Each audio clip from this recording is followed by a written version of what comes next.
আমি আল্লাহর রাস্তায় সদকায়ে জারিয়া করি, যারা আমি আল্লাহর রাস্তায় মেহনত করে জান এবং মাল দিয়ে, তাদের জন্য আমি আল্লাহ রব্বুল আলামিন 8 খণ্ড জান্নাতের দরজা করে দিয়ে দিলাম।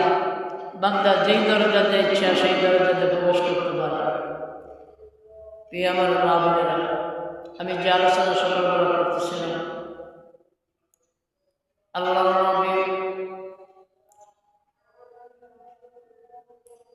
আল্লাহর নবীর সাহাবী হযরত দাহিয়াতুল কলবি রাহমাতুল্লাহ রাদিয়াল্লাহু তাআলা আনহু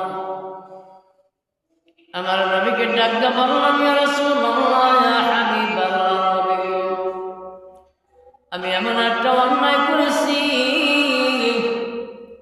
এই অন্যায়ের কথা আমার এই অন্যায় কোনোদিন এমন পাপ করেছি নবী, এই পাপ আমার আল্লাহ কোনোদিন আমার ক্ষমা করবে না।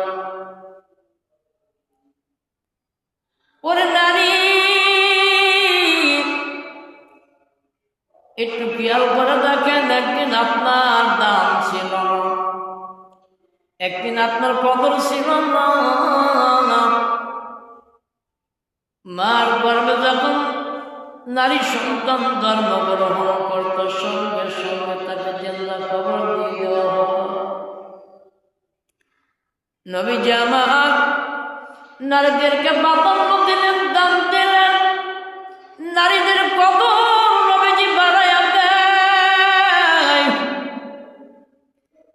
আমার নবী যখন নবীয়তি পাইলেন, দিনের দাওয়াত প্রচার করতেছিলেন, নবীজি আমার ঘোষণা করে দিলেন, ও আমার সাহাবীরে, যার ঘরে কন্যা সন্তান জন্মগ্রহণ করবে, আমার আল্লাহ পাক রব্বুল আলামিন ওই ব্যক্তির জন্য একটা জান্নাতের দরজা খুলে দিবে।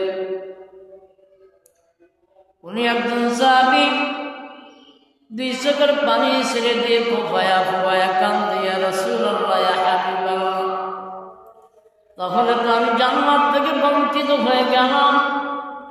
নবীজি ডাকটা বললেন, তুমি কেন জান্নাত থেকে বঞ্চিত হয়ে গেল?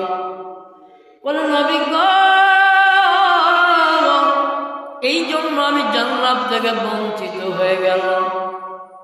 ওনার তো একটা কন্যা সন্তান, কিন্তু আমার 2টা কন্যা সন্তান। আল্লাহর নবী ডাকটা বললেন, সাহাবীরে, তোমার কোনো ভয়ের কারণ নেই, তুমি 2টা জান্নাতের মালিক হয়ে গেল। ওই পাশে থেকে আরেকজন সাহাবী ডাকটা বলে, ইয়া রাসূলুল্লাহ, ইয়া হাবিবাল্লাহ, ওনারা তো 2 জন জান্নাতের অধিকারী হয়ে যায়, কিন্তু আমরা সর্বদা জান্নাত থেকে বঞ্চিত। নবীজি ডাকতে বললেন, সাহাবী, আপনি কেন জান্নাত থেকে বঞ্চিত হবেন? কারণটা কি? বলে, হুজুর, আমার 3টা কন্যা সন্তান।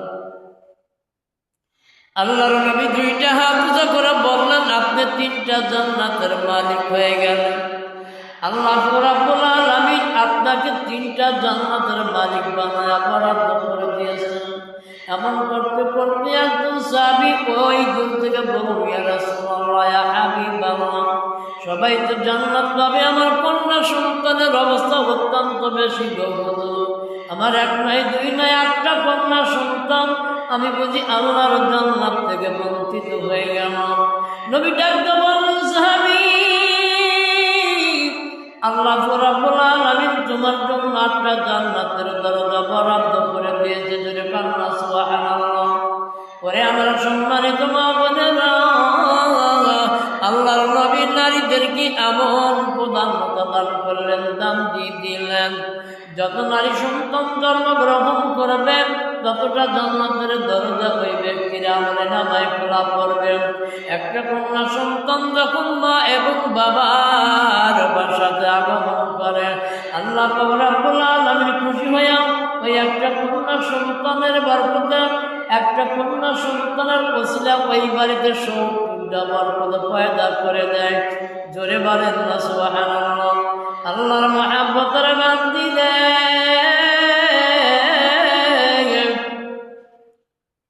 এত মান আর সম্মান, এত পাওয়ার পরে আল্লাহর সাথে কেমন করে বেঈমানি করব? এত সম্মান পাওয়ার পরে আল্লাহর সাথে কেমন করে তুমি নাফরমানি করতে পারলাম? আল্লাহকে ফাঁকি দিয়া, আল্লাহর ঘরকে ফাঁকি দিয়া আপনি যতই অষ্টনিকা করান না কেন, এই অষ্টনিকা আপনার কবরে যাবে না, এই অষ্টনিকা আপনার সঙ্গে যাবে না। এই অষ্টনিকার সদা সর্বদা জমিনের মধ্যে যেমন করবেন তেমনই করে থাকবে। আল্লাহর মহাব্বতের বান্দারে, আল্লাহর মহাব্বতের বান্দারে একটু খেয়াল করে শোনেন। মা জমিনে কত দরদের বস্তু, মার চাইতে আগুন বুঝি পৃথিবীতে আর কেউ নয়। নারে তাকবীর, আল্লাহু আকবার। আল্লাহ আপনার মাসুম বান্দা হুসাইন, আল্লাহ কত গুণ চাউন